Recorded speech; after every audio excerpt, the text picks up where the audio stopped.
I just love how doctors are like, it's an incurable disease. You're stuck with it for the rest of your life, bleeding out your body. So SRA survivors have gone through specific and more intense traumas which require specific and more intense interventions to address their gut issues. But if you're just a regular person, you can probably do these same protocols maybe at like half strength and it'll work. In my experience, there are 8 main axes that govern gut health: stress, toxins, nutrition, gut flora, injuries, organ tone, meaning stretchiness and thickness, nerves, and lymphatics. The one thing that would eliminate the need for half of these things I'm about to share with you is loving touch and loving support. The gut is our safety meter. It'll heal itself if it's safe enough. I think we all kind of know we're not there yet as a society where we have those things readily available. And I know that I myself don't have those things in my life. But after doing these specific things, I do have a good enough gut to, exist. So the number one thing that SRA survivors need to address in their gut is toxins and poisons.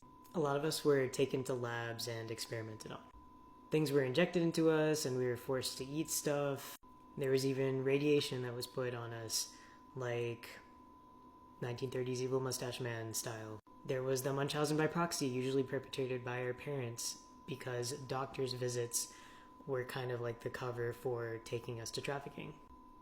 For me personally, I was injected with resin and they were attempting to study, at least I think they were trying to study the practice of self-mummification practiced by Japanese monks.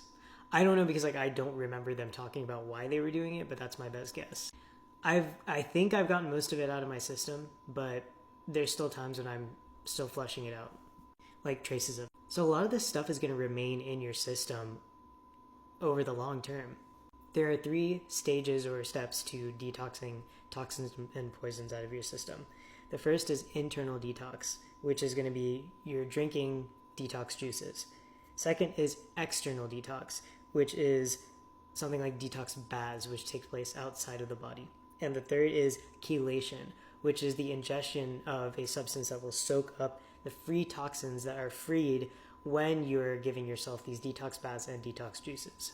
So steps 1 and 2 free up the toxins, and step 3 binds them so that they can be disposed of. So I'm going to share with you what I've done for these 3 steps. Of course, do your own research and see what works for your own body. For internal detox, my favorite type of detox juice is cilantro, lime, and cucumber juice. And I'll usually add a sweetener like maple syrup. And you'll blend that all up with just regular water. If you use distilled water, there's actually going to be a difference between using regular water with minerals in it and distilled water.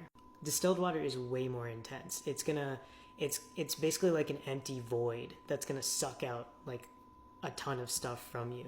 And using regular water will make it less intense. So tread lightly.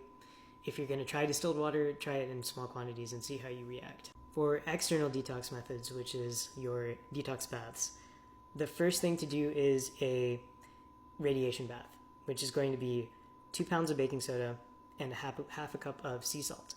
I found this on TikTok actually. Some famous doctor lady who was like really famous for helping people detox from radiation. So I can't remember her name, but thank you.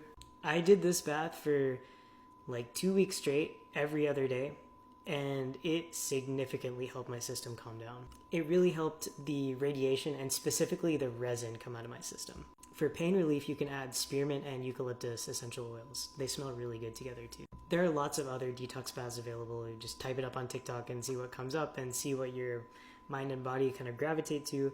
But another type of detox bath I like to do is bentonite clay. That seems to really help me, especially for like heavy metals.